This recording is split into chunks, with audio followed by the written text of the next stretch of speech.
안녕하세요. 얼마 전 역대급 파혼을 눈앞에서 직관한 40대 유부녀입니다. 저희 시댁의 망나니, 저희 시댁의 미운 오리 새끼, 어떤 수식어도 어울리는 바로 제 시누이 얘긴데요. 저희 남편이 걔는 망신 좀 당해봐야 한다고, 정신 좀 차리게 어디에다 소문 좀 내보라고 난리라, 이렇게 사연을 보내게 되었습니다. 저희 시누에게 무슨 일이 일어났는지 지금 공개하도록 하겠습니다. 우선 제 시누이는 저희 시댁의 귀한 막둥이 딸이었습니다. 남편과 나이 차이가 무려 7살이나 났죠. 게다가 평범했던 남편에 비해 얼굴도 예쁘장하고 애교도 많고 무엇보다 공부를 무척이나 잘했다고 합니다. 그러니 시부모님께서 얼마나 시누이를 예뻐하셨겠어요. 남편 또한 자신보다 많이 어렸던 시누이를 많이 귀여워했다고 말했죠. 그렇게 시누이는 약대를 졸업했고 국가고시 합격 후 대형 약국에서 폐의 약사로 취업을 했다고 합니다.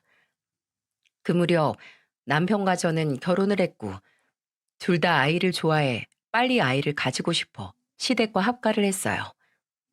아이를 낳아도 맞벌이를 할 생각이라 시부모님께 도움을 받고 싶었거든요.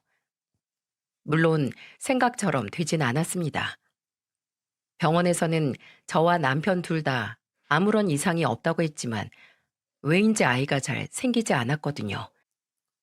그렇게 꽤 오랜 시간 시댁에서는 시부모님과 저희 부부 그리고 시누이 이렇게 5가족이 함께 살았어요. 불편한 점은 별로 없었고요. 저희 시부모님 참 좋은 분들이셨거든요. 굳이 불편했던 점을 찾자면 오냐오냐 자란 시누이가 가끔 내뱉는 버릇없는 말들과 행동 정도였죠. 어버이날 기념으로 외식을 하러 가던 날이었어요. 남편과 준비를 마치고 거실로 나왔는데 시누이가 시큰둥하게 제게 묻더군요. 새언니, 옷이 그거밖에 없어요? 왜 이렇게 후줄근해요? 아, 그래요? 나름 신경 써서 입은 건데 별로예요? 네, 엄청요. 고급 한정식 집에 가는 건데 너무 빈티나잖아요. 옷 좀 사 입어요, 언니. 중소기업 가장 월급이 그렇게 적은가? 제 월급이 적다기보단 아가씨네 오빠가 시작한 카페가 요새 좀 어려워서요. 옷을 사 입을 정신이 없네요. 야, 윤지수, 너 세연이한테 말버릇이 그게 뭐야? 세연이 옷이 어디가 어때서? 내가 뭐 틀린 말 했나? 오빠 네가 돈 잘 못 버니까 괜히 나한테 트집이야. 야, 윤지수. 아, 왜, 뭐? 에휴, 됐다, 됐어. 말을 말자. 말본새 보이시죠? 당시 회사를 그만두고 남편이 차린 카페가 잘 되지 않았거든요. 뻔히 알면서 하는 말인지 정말 모르고 하는 말인지 모르겠지만 아무튼 보통 사람 면전에 대고 월급이 짜냐느니 빈티가 난다느니 하는 말을 내뱉진 않잖아요. 신우가 저럴 때마다 남편과 시부모님은 시누이를 혼냈지만 시누이는 한마디도 지지 않고 대들었죠. 결국 남편과 시부모님은 그런 시누이에게 마지못해 져주곤 했고요. 처음엔 저렇게 생각 없이 툭툭 내뱉은 시누이의 말투에 상처를 많이 받았습니다. 그런데 사람이라는 게 환경에 적응하며 살아가는 동물이라고 저도 어느덧 그런 시댁의 분위기에 익숙해지더군요. 그냥 시누이가 무슨 말을 하든 한 귀로 듣고 한 귀로 흘려버리는 능력이 생기더라고요. 시간이 흘러 그런 시누이가 결혼한 지 2년이 채 되지 않아 남편에게 쫓겨나 저희 집에 엉엉 울며 찾아왔을 때 저는 사실 속으로 별로 놀랍지도 않은 일이라고 생각했습니다. 엄마, 아빠, 정서방이 나 집에서 쫓아냈어. 나랑 이혼하겠대. 시누이는 현관에 들어서자마자 어린애처럼 울며 불며 하소연을 하더군요. 저와 마찬가지로 시부모님과 남편 또한 크게 놀란 표정은 아니었습니다. 2년도 안 되는 짧은 시간 동안 시누이가 남편과 싸웠다며 시댁에 찾아와 울고불고 했던 일은 일상 다반사였거든요. 물론 자초지종을 들어보면 주로 시누이가 생각 없이 뱉은 말들이나 술버릇들이 주된 원인이었어요. 신우이의 버릇없는 언행들은 술을 마시면 더욱 심해졌거든요. 주사가 고약한 편인데 허구한 날 술을 그렇게 마셔대니 신우이와 심해부의 집엔 바람 잘 날이 없었던 거죠. 이혼이라는 말에 화들짝 놀란 시어머니와 다르게 소파에서 TV를 보고 계시던 시아버지는 시큰둥하게 채널을 돌리며 말씀하시더군요. 뭐? 아니, 너 이번에 정서방한테 또 무슨 소리를 한 거야? 술 먹고 물건이라도 부순 거야? 뭘 어쨌길래 이혼 소리까지 나와? 제가 그럴 만한 잘못을 했겠지. 지수 너 언젠간 정서방한테 쫓겨날 줄 알았다. 엄마 아빠 왜 나한테만 그래? 그 사람도 나한테 욕했단 말이야. 그럼 내가 가만히 있어? 아빠가 가서 혼 좀 내줘. 얼른. 네가 욕먹을 짓을 했겠지. 내가 나서서 너네 중재해 주는 것도 한두 번이지. 이젠 내가 정서방한테 전화하기도 미안하다. 아빠, 씨, 오빠, 그럼 오빠가 그 사람한테 가서 말 좀 해봐. 나 쫓겨났다니까? 나랑 이혼한다고 했다고. 시부모님이 신우이의 편을 들어주지 않자 신우이는 이번엔 제 남편에게 징징대더군요. 매제가 오죽했으면 이혼하자고 했을까? 그러게, 너 평소 그 말버릇 좀 고치라고 했지. 도대체 이번엔 뭘 잘못했길래 그래? 아, 그냥 다른 남자랑 밥 좀 먹고 술 몇 번 먹은 게 단데 그 의처증 걸린 인간이 괜히 지랄이잖아. 뭐? 이놈의 기집애, 너 이제 하다 하다 바람을 폈어? 내 인연을 그냥. 다른 남자와 술까지 먹었다는 말에 무심하게 앉아 계시던 시아버지가 옆에 있던 방석을 신우이에게 집어던졌습니다. 그리곤 벌떡 일어나서 금방이라도 신우이를 잡아 때릴 기세로 달려가셨죠. 신우이는 시어머니 뒤로 도망가서 숨으며 고래고래 악을 써댔고요. 아, 그냥 손만 잡았어. 그리고 정서방이랑 나랑 손도 안 잡은 지도 오래됐는데 좀 외로우면 그럴 수도 있지. 아, 엄마, 아빠 좀 말려봐. 아이고, 지수 아빠. 일단 그 방석 좀 내려놔 봐요. 난리도 그런 난리가 없었습니다. 신우는 시아버지께 방석으로 신나게 두들겨 맞았고, 시어머니는 말리고, 저와 남편은 강 건너 불구경하듯 구경만 했죠. 그렇게 신우이는 결혼한 지 2년 만에 이혼을 당하고 다시 시댁으로 들어왔습니다. 처음에는 이혼의 아픔과 상처로 인해 많이 힘들어했습니다. 하지만 한 달 정도 지나니 언제 그랬냐는 듯 쇼핑을 즐기며 여행을 다니며 자기만의 즐거움을 찾는 게 아니겠어요? 절대로 이혼을 못하겠다며 죽을 것처럼 행동하더니 한 달 만에 제자리로 돌아오는 모습을 보고 대단하다는 생각밖에 들지 않더군요. 그 전에 모든 것들이 다 쇼 같다는 생각밖에 안 들었죠. 하지만 제가 인정하는 건 본인의 일에는 열심히 한다는 거였어요. 이혼하고 3년이 지날 무렵 신우이는 시부모님의 도움을 받아 병원들이 모여있는 상가 1층에 약국을 열었습니다. 병원은 많은데 약국은 신우이의 약국 하나뿐이라 장사는 제법 되더라고요. 반면 제 남편은 그때 당시 카페를 운영하고 있었는데 카페는 마스크 쓰는 시국을 맞아 더욱 상황이 좋지 않았습니다. 뒤늦게 배달 시장에 뛰어들었지만 이미 많은 빚이 생겼었죠. 그렇게 남편의 카페는 결국 문을 닫았고 40 중반의 늦은 나이라 제 취업도 어려웠던 남편은 한 푼이라도 발로 뛰며 돈을 벌어보려고 결국 배달기사로 일을 하게 되었습니다. 그러던 어느 날이었어요. 엄마, 아빠, 나 재혼할 거야. 가족이 다 모인 저녁 식사 시간에 신우이가 폭탄 발언을 하는 게 아니겠어요? 시부모님과 저 남편 모두 놀라 입을 떡 벌렸습니다. 침묵을 깬 건 남편의 말이었는데 그 말이 너무 웃겨서 밥풀이 튀어나올 뻔했습니다. 또 병 도졌냐? 어떤 정신 나간 놈이 너랑 또 결혼을 한대?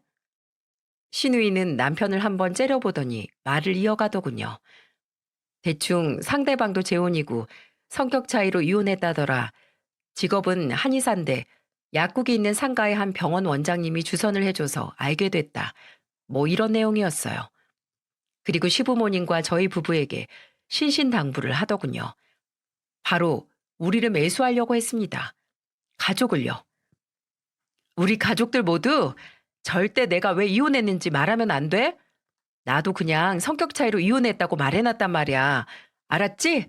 다들 입 조심해야 돼. 이 남자는 내 인생의 마지막 남자야. 시부모님은 굉장히 찝찝한 표정이셨지만 고민 끝에 결국 타협하신 것 같더군요. 잘했든 못했든 어찌됐든 귀하게 키운 늦둥이 딸이 좋은 남자 만나 재혼하겠다는데 차마 그걸 나서서 회방을 놓을 수는 없으신 것 같더라고요. 남편은 그래도 거짓말을 하면 되냐? 그 남자가 불쌍하다고 반대했지만 시부모님의 설득에 마지못해 눈을 감아주기로 했습니다. 방으로 들어와서도 계속해서 걱정을 하긴 했지만요. 그 남자 지수 제 성격은 알고는 결혼한다고 하는 건지 모르겠다. 속사정을 알면 많이 후회할 텐데 말이야. 그래도 그 남자도 재혼이라는데 신중하게 결정한 거겠지. 결혼에 한 번 실패했는데 설마 재혼할 사람 성격도 제대로 모르고 다시 결혼하겠어? 당신 동생 그래도 능력은 출중하잖아. 에이, 나도 모르겠다. 제발 이번엔 사고 안 치고 잘 살았으면 좋겠네. 어머님 아버님 걱정 끼쳐드리지 않게 말이야.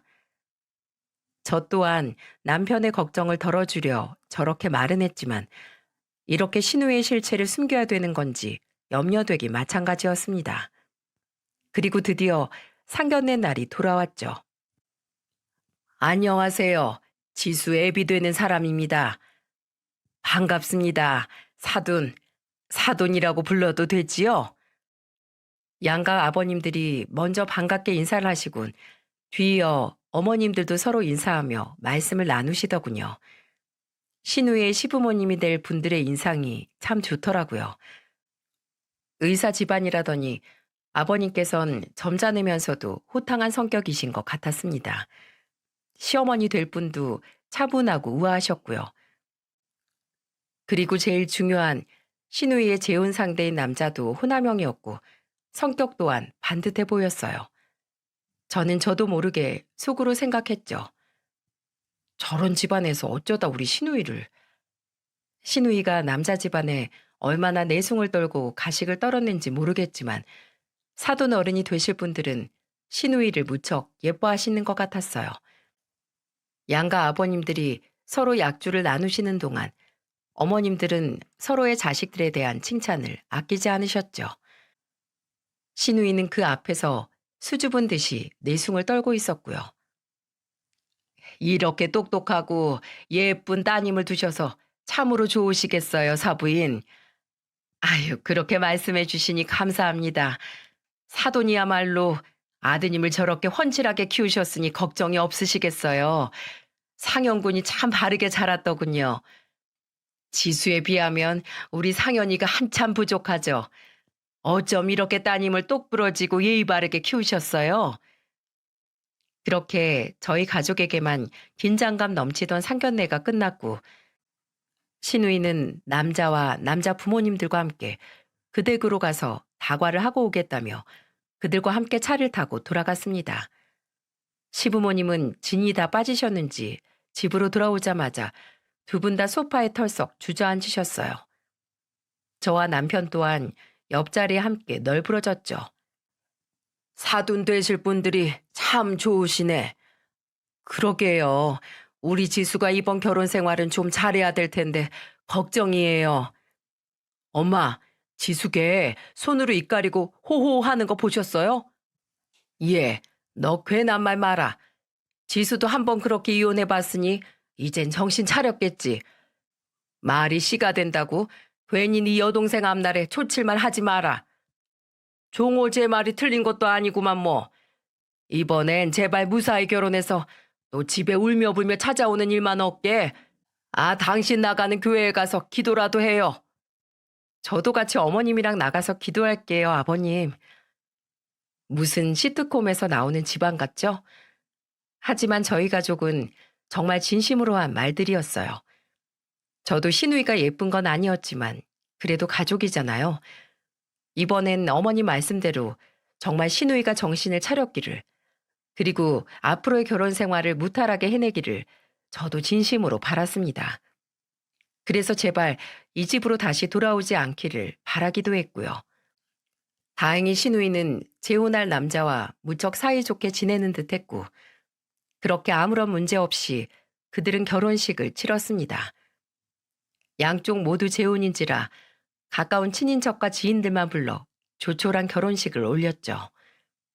사실 원래는 그마저도 하지 않고 친지들을 불러 식사를 대접하는 것으로 대신하려고 했었는데, 시누이가 자기는 죽어도 웨딩드레스를 또 입어야겠다며 결사반대를 해서 진행한 거였어요. 결혼식이 끝난 당일 시누이와 이제 시매부가 된 그 남자, 그리고 저희 가족은 모두 저희 집에 모였습니다. 시매부의 한의원 진료 일정을 제때 맞추지 못해 신혼여행은 당분간 뒤로 미루기로 했었거든요. 저희 집에서 결혼식 당일은 하루 자고 다음날 시누이의 새 시댁에 인사를 간다고 해 저희 집에서 먼저 술잔치가 벌어진 거죠. 김서방, 우리 가족이 되어주어 고맙네. 아닙니다, 장인어른. 이렇게 예쁜 따님을 제게 보내주셔서 제가 더 감사드립니다. 감사하긴, 자네와 지수 둘만 무탈하고 행복하게 살아주면 우린 더 바랄 게 없어. 부디 싸우지 말고 싸워도 서로 이해해주며 살게. 우리 지수 잘 부탁하네. 시아버지와 시매부 그리고 남편은 서로 술을 주거니 받거니 하며 화기애애하게 대화를 나눴고, 저와 시어머니 또한 분주하게 주방을 드나들며 음식을 날랐죠. 그렇게 분위기는 무르익었고 사온 술들도 점점 바닥을 보였습니다. 조금의 불안 요소가 있었다면 시누이였죠. 결혼식이 끝나서 긴장이 풀린 건지, 그동안 참아왔던 술을 오랜만에 마셔서 그런 건지 얼굴이 시뻘개진 채 얼큰하게 취했더군요. 시누이의 술버릇을 아는지라 저는 시누이가 시매부 앞에서 실수를 할까 염려되어 여자끼리 잠깐 수다나 떨자며 찬물을 가지고 시누이를 저희 방으로 불렀습니다. 시누이는 위태롭게 휘청대며 제 뒤를 따라오더군요. 그렇게 방문을 닫자마자 저를 바라보는 시누이의 눈빛은 돌연 사납게 변했습니다.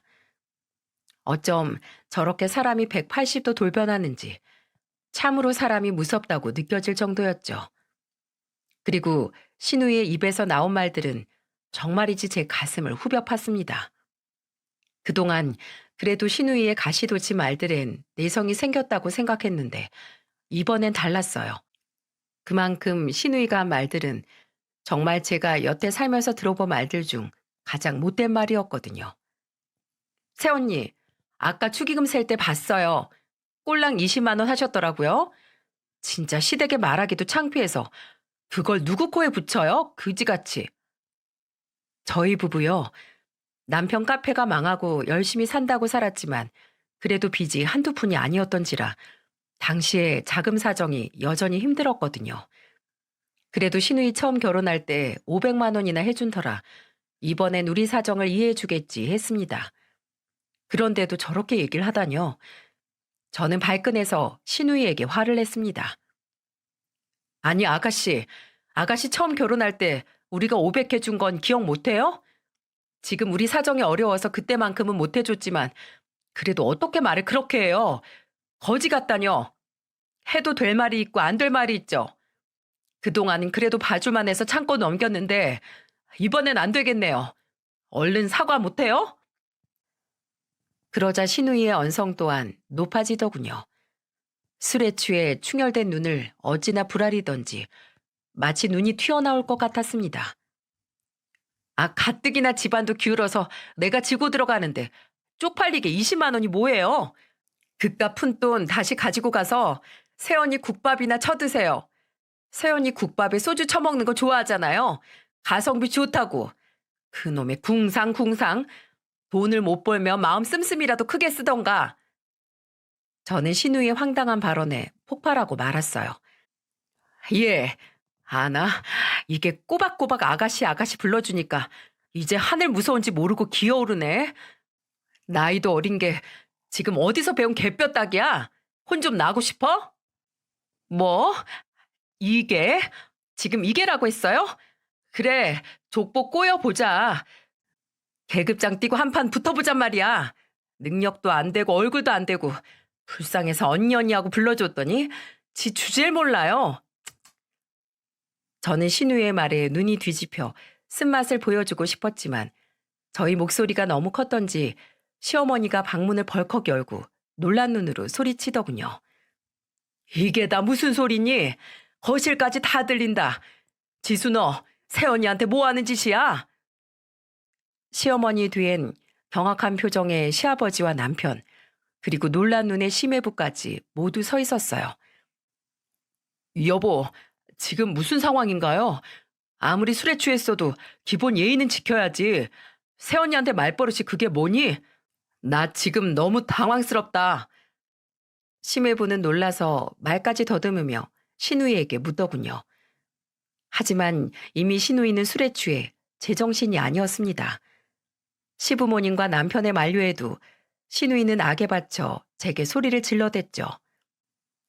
아, 또 다들 나한테만 난리야. 그럼 20만 원을 누구 코에 붙여? 재혼이라서 조금 줬다고? 저렇게 심보를 고약하게 쓰니까 들어설 내도 안 생기지. 신우이의 그 말에 방 안에 모두가 얼어붙었습니다. 분이 안 풀려 짐승처럼 그르렁거리는 신우이를 제외하고는요. 아이에 대한 말은 누구보다 오랜 시간 간절하게 아이를 바랬던 저희 부부 앞에서 암묵적인 금기어였거든요. 신우의 악담을 들으니 눈물이 터져 나왔습니다. 어떻게 저렇게 상처가 되는 말을 제게 할 수 있을까요? 아무리 주사라고 할지라도 평소에 저런 생각을 하고 있었으니 술김에 본심이 나온 거 아니겠어요? 눈물을 흘리는 저를 제외하곤 다들 말문이 막힌 가운데 침묵을 깬 건 다름 아닌 심애부였습니다. 심애부는 가늘게 떨리곤 있지만 아주 싸늘한 목소리로 신우이를 향해 말했어요. 너 지수 너 원래 이런 여자였어? 그동안 나랑 우리 부모님 앞에선 전부 가식이었던 거야? 어떻게 말을 그렇게 끔찍하게 할 수 있어? 그것도 사람들 살리는 약살한 여자가. 내가 뭐? 상현 씨 당신도 저 혼자 아주 신사납셨지. 너만 반듯하고 점잖어? 평소에도 맨날 그놈의 입 바른 말 얼마나 재수없었는지 모르지? 집 좀 산다고 한의사라고 좀 떠받들어줬더니 진짜 지만 잘난 줄 알아. 윤지수 너 그만 못해? 시아버지의 호통에도 술에 취한 신우이는 기어이 건널 수 없는 강을 건너더군요. 난생 처음 본 신우이의 기가 막힌 모습을 심해부는 경멸스러운 눈빛으로 쳐다봤습니다. 그렇게 가만히 서 있기를 잠시 심해부는 몸을 휙 돌려 그대로 저희 집을 나가버렸죠. 시어머니는 어쩔 줄 몰라 하고 있었고 남편은 안절부절 못하며 저를 꼭 안아주더군요. 시어머니 또한 제 등을 계속해서 토닥여 주셨습니다. 울지마 여보, 울지마. 지수쟤 이번엔 내가 가만히 안 둘게. 그래 아가 울지 말거라. 우리가 우리가 정말 지수쟤를 잘못 키웠어. 반면 신우이는 자기가 지금 무슨 일을 벌인지도 모른 채 계속 씩씩댔습니다. 시아버지는 퍼뜩 정신이 돌아오셨는지 방 안에 있던 파리채를 낚아채 신우이에게 사정없이 휘두르시더군요. 아프다고. 아빠, 왜 때려? 이 정신 나간 것이 입에서 나오는 말이면 다 말인 줄 알아? 내가 널 안 데리고 키웠더니 네가 이 지경으로 자란 거야. 다 내 탓이다, 내 탓이야. 저 평생 안 맞은 매 오늘 좀 맞자. 이 인간만도 못한 기집애야. 엄마, 아빠 좀 말려봐. 아! 신우이는 행거에 걸려있는 옷들 아래로 허겁지겁 기어가 숨더군요. 시아버지는 기어코 그 속까지 팔을 뻗어 옷걸이를 내리치셨습니다. 신우이가 아무리 엄마하고 소리질러도 이번엔 시어머니조차 시아버지를 말리시지 못하더군요. 아니, 말리지 않았다는 게 더 맞겠네요. 신우이의 천인 공노할 발언에 시어머니 또한 큰 충격을 받으셨는지 저를 달래시는 와중에도 계속 중얼거리셨거든요. 아이고, 아이고야, 아이고 머리야. 신우이는 계속해서 소리 지르고 울고 매질을 하다 지친 시아버지는 파리채를 바닥에 휙 던지시고는 담배를 피우러 밖으로 나가버리시고 저는 눈물이 멈추질 않고 시어머니는 계속해서 아이고를 중얼거리시고 남편은 또 저를 달래고 아주 개판이었습니다. 그렇게 저희 가족에게 잊지 못할 밤이 어찌저찌 지나갔어요. 우리 5 중 잠에 든 건 울다가 지쳐 행거 밑에서 잠이 든 술에 취한 시누이 1 명뿐이었습니다. 꼴에 결혼식을 치른 날이라 피곤했던 건지 아주 코를 드르렁대면서 잘도 자더군요. 집안을 이 지경을 만들어 놓고요. 다음 날 시아버지는 시누이의 뒷덜미를 우악스럽게 붙잡고 제 앞에 무릎 꿇리셨습니다. 술이 덜 게 비몽사몽한지 시누이는 영문도 모른 채 끌려왔죠. 뭐야, 아빠. 아침부터 왜 그래? 숙취가 몰려오는지 시누이는 머리를 감싸며 시아버지에게 짜증스럽게 물었습니다. 왜 그래? 너 어제 일 기억 안 나? 당장 네 새언니한테 싹싹 빌어. 무릎 제대로 꿇고. 뭐? 내가 새언니한테 왜 무릎을... 아, 시누이는 그제야 전날 밤 자신이 한 일들이 기억났는지 숨을 헉하고 들이키더군요. 사과를 당장 받아줄 마음은 없었지만 저는 그래도 시누이가 자신이 술에 취해 제게 한 말들에 대해 사과하는 신용이라도 할 줄 알았어요. 하지만 시누이는 생각보다 더 뻔뻔하고 못돼 먹은 사람이더군요. 내가 뭐 틀린 말 했어? 다 맞는 말이잖아. 내 말이 틀려요, 새언니? 오히려 더 고개를 빳빳하게 들고 제게 따지더군요. 사람이 너무 어이가 없으면 웃음이 나오는 거 아시나요, 여러분? 저는 하도 어이가 없어서 하하고 헛웃음이 나더라고요. 시아버지는 시누이의 행동을 보더니 시누이의 방에서 가방 하나를 가지고 나와 현관문 밖으로 던져버리셨어요. 아빠, 저거 뭐야? 뭐긴 뭐야, 네 옷들이지. 너 새로 얻은 신혼집으로 가서 김서방한테 싹싹 빌든 쫓겨나도 어디 쪽방이라도 구해서 들어가든지 알아서 하고 당장 내 집에서 나가. 이 버르장머리 없는 기집애 같으니라고. 당분간 이 집에 기어들어올 생각하지도 말어. 알았어? 그리고는 뻥진 채로 바닥에 앉아있는 신우이의 뒷덜미를 다시 잡아채 좀 전의 가방처럼 현관문 밖으로 내동댕이 치셨죠. 현관에 놓인 신우이의 운동화 한 켤레와 함께요. 그리고 곧바로 현관문을 쾅 하고 닫아버리셨습니다. 신우이가 도어락을 열고 들어오지 못하게 보조 잠금 장치로 한 번 더 문을 잠그기까지 하셨죠. 신우이는 미친 듯이 문을 두드려댔습니다. 아빠 잘못했어요. 일단 문 좀 열어줘요. 핸드폰도 없이 쫓아내면 어떡해. 남편은 신우의 핸드폰을 들고 터벅터벅 현관으로 걸어가더니 현관문을 아주 빼꼼 열고는 핸드폰을 신우이에게 툭 던졌습니다. 신우이는 그 틈을 놓치지 않고 문 틈새로 재빠르게 파고들려고 하더군요. 남편은 그런 신우이를 손으로 밀어버리고는 재빨리 문을 다시 닫아버렸습니다. 다시 현관문을 잠근 남편은 문 밖에 신우이를 향해 화가 난 목소리로 말했죠. 너, 네 새언니한테 무릎 꿇고 싹싹 빌기 전에 내 눈앞에 뛰지 마. 알았어? 천하의 몹쓸 기집애. 전날 제게 한 폭언 때문에 남편도 단단히 신우이에게 화가 난 것 같았어요. 그렇게 일주일이 지나고 시아버지 핸드폰으로 심해부에게 전화가 걸려왔습니다. 심해부와 통화를 할수록 시아버지의 표정은 어두워지셨죠. 그렇게 오랜 시간 통화를 하고 끊은 시아버지는 한숨을 푹 쉬시더군요. 왜 김서방이 뭐래요? 여보, 지수는 신혼집에 있대요? 화해는 잘 했대요? 당신 이제 김서방이라고 부르지 마. 네? 아니, 그게 무슨 말이에요? 지수랑 갈라서겠대. 자기는 우리 집에서 나간 후 곧바로 부모님 집으로 가서 지내고 있다더군. 지금 지수가 신혼집에 혼자 가 있대. 어차피 혼인신고도 안 했고 집도 자기 집이니까 지수 집만 빼서 나가면 된다고. 지수를 빨리 데려가라네.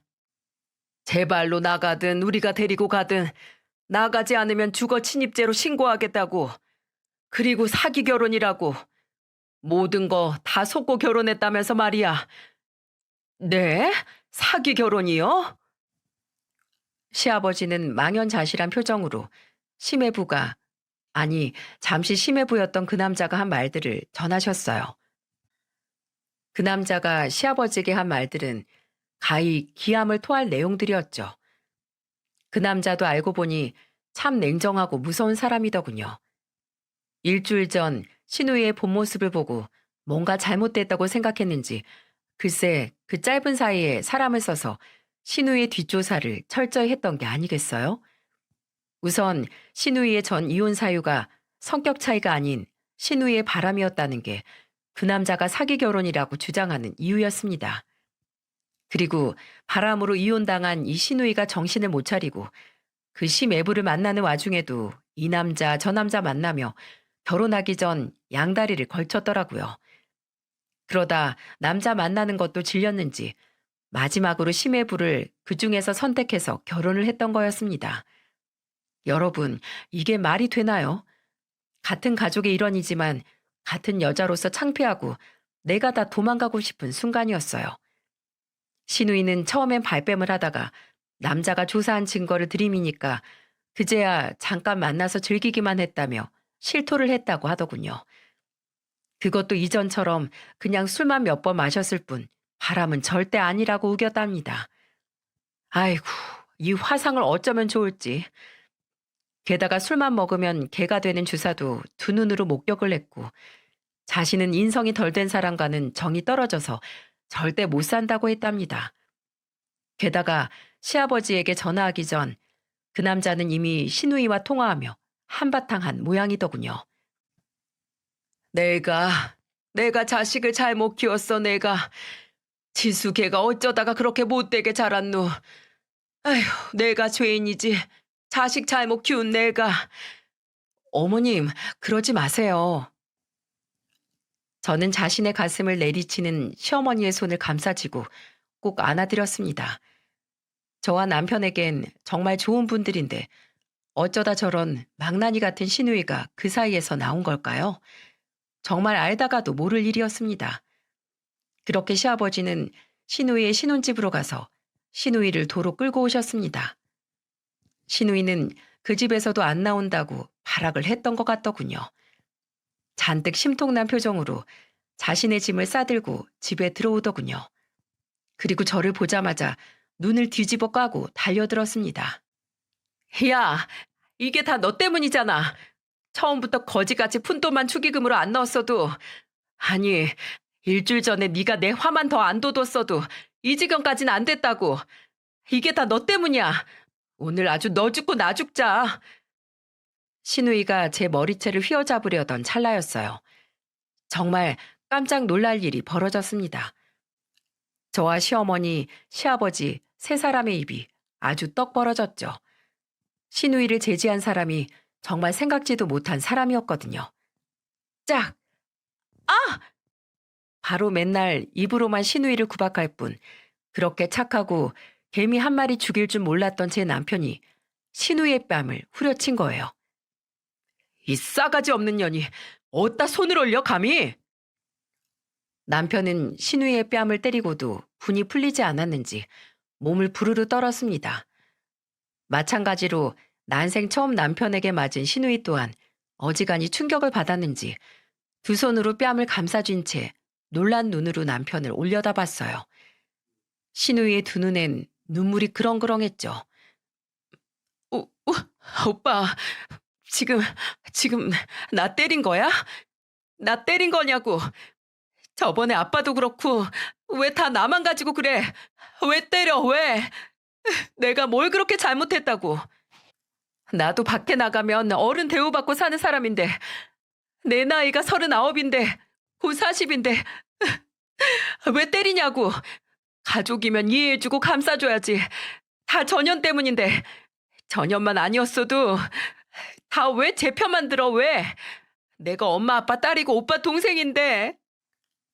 신우는 마치 5살 어린애처럼 떼를 쓰며 울었습니다.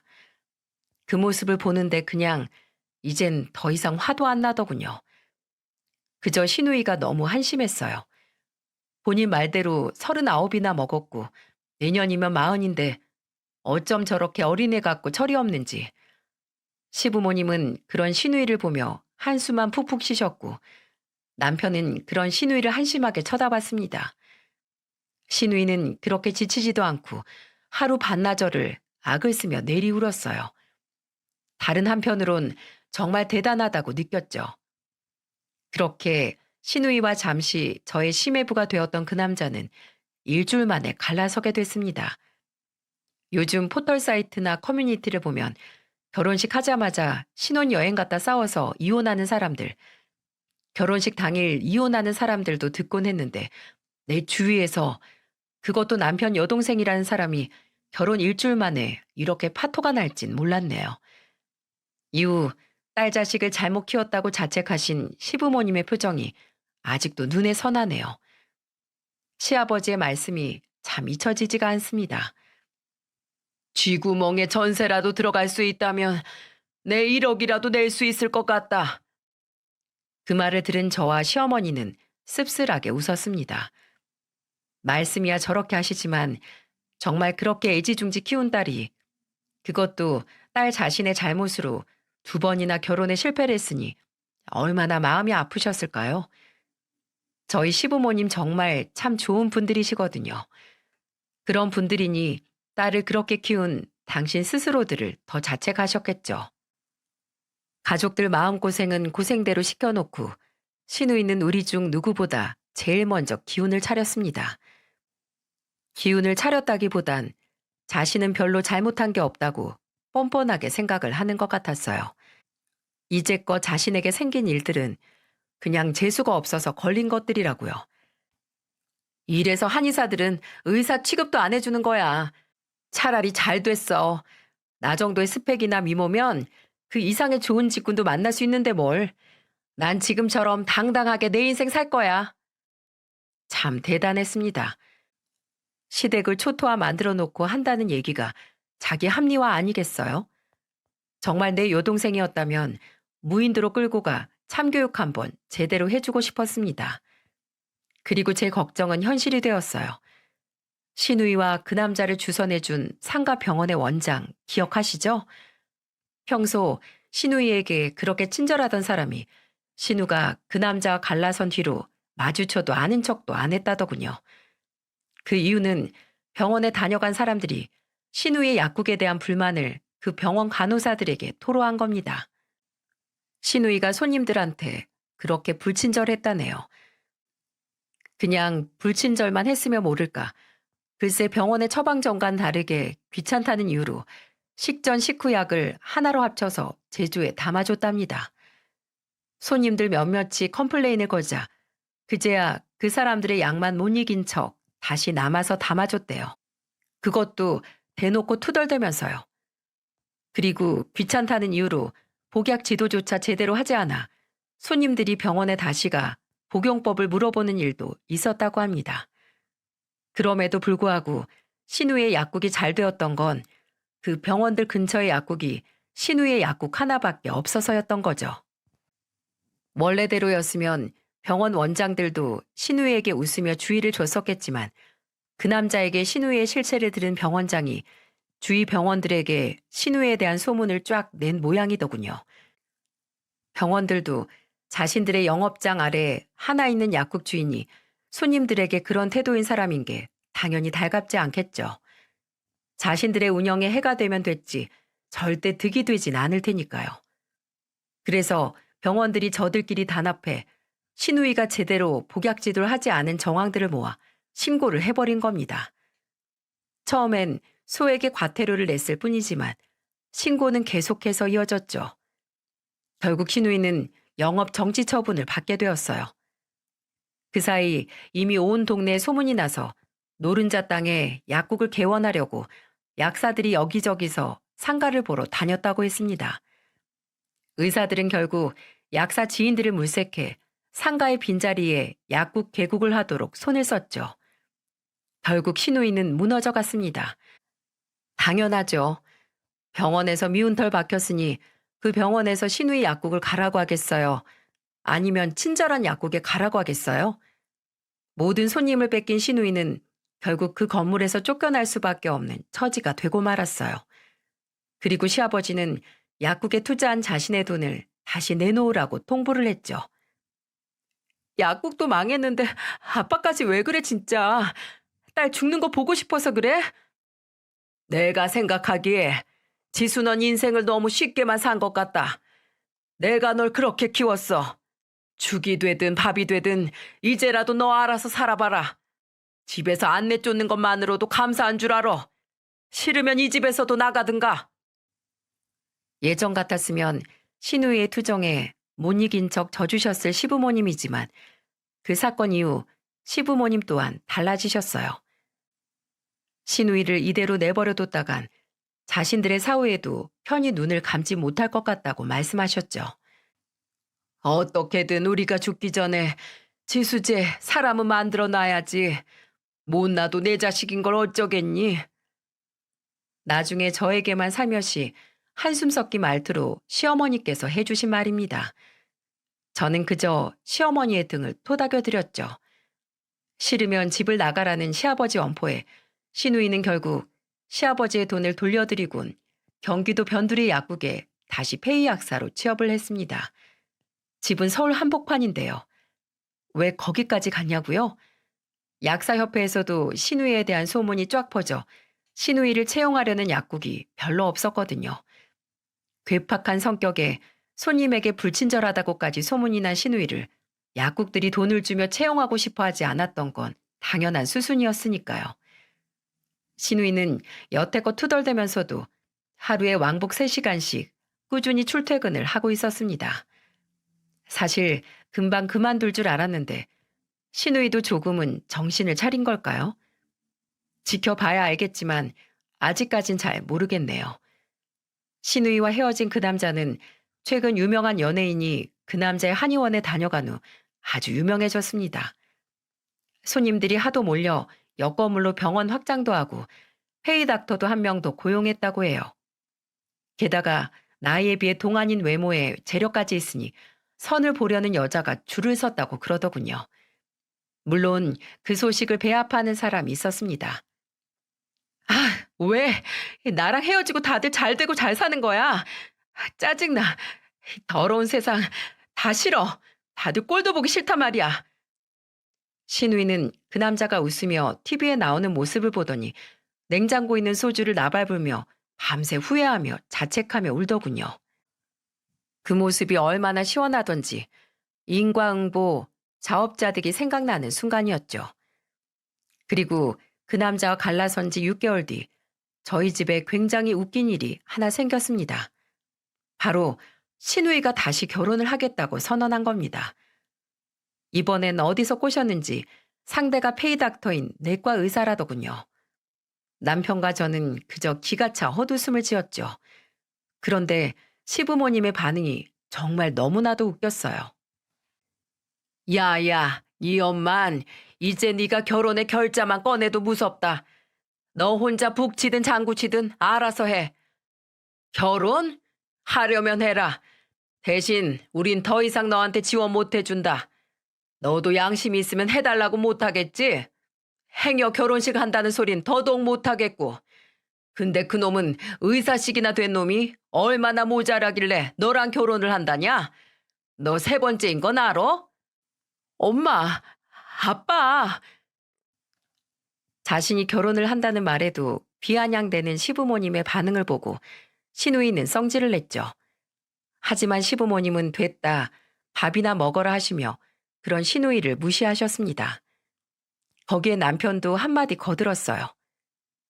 너 또 결혼하면 우리 축의금 5만 원이면 되냐?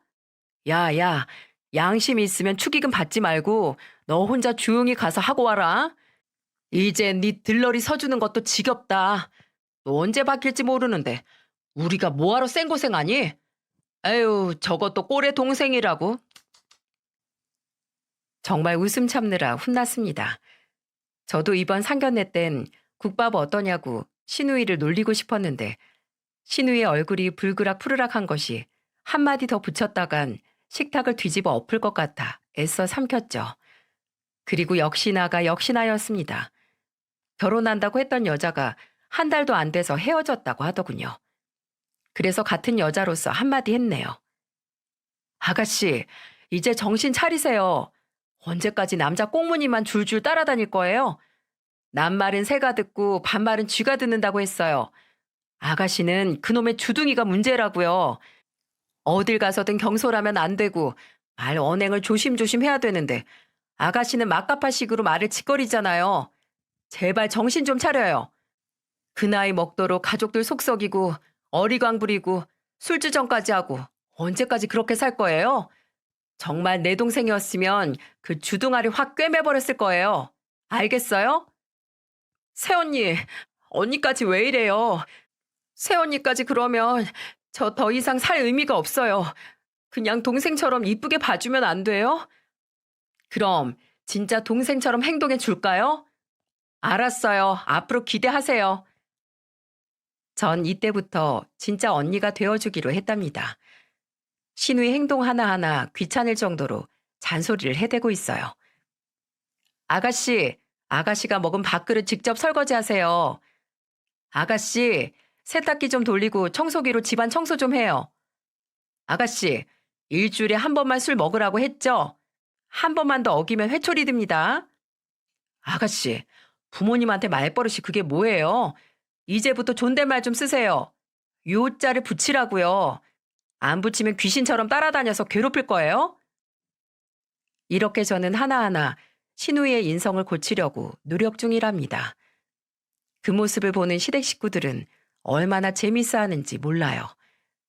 그래도 좋은 게 좋은 거라고 우리 시댁의 화합을 위해서는 저라도 이렇게 행동하기로 했으니 부디 신우이가 빨리 개과천선하길 바랄 뿐입니다. 마지막으로 저희 부부에게 드디어 기쁜 소식이 생겼습니다. 마지막이라고 생각하고 시도했던 시험관 시술에서 드디어 임신에 성공을 했거든요. 제 나이가 이제 41라 거의 포기하고 있었는데 테스트기에서 두 줄이 떴을 때 정말 남편과 끌어안고 얼마나 울었는지 모릅니다. 병원에선 아직 초기라 안심하긴 이르다고 했기에 저는 남편과 상의 끝에 회사를 그만두고 집에서 꼼짝도 않고 쉬고 있는 중입니다. 어렵게 찾아온 아이가 혹시라도 잘못될까 봐서요. 제가 고령의 산모이기도 하고 엄청 노산이라 안전기에 접어들기까지는 조심 또 조심해야 한다는 의사 선생님의 당부가 있었거든요. 그리고 남편 또한 좋은 직장에 취직을 해 열심히 회사 생활을 하고 있습니다.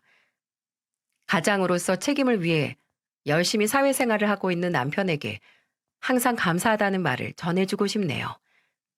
저도 옆에서 한 가정의 아내로서 자리 지키며 열심히 살도록 하겠습니다. 제 사연은 여기까지입니다. 지금껏 유튜브에서 남의 사연만 듣다 직접 제 사연을 써보니 생각보다 너무 어렵더군요. 그래서 일일이 신경 써주시고 공감하면서 들어주신 사연투브 작가님 감사하다는 말씀 전하고 싶네요. 그리고 이 방송을 시청하신 모든 분들 가정의 평화가 깃들길 바라며 좋은 세상이 올 때까지 행복하고 즐거운 일만 있으셨으면 좋겠습니다. 제 사연 들어주셔서 감사합니다.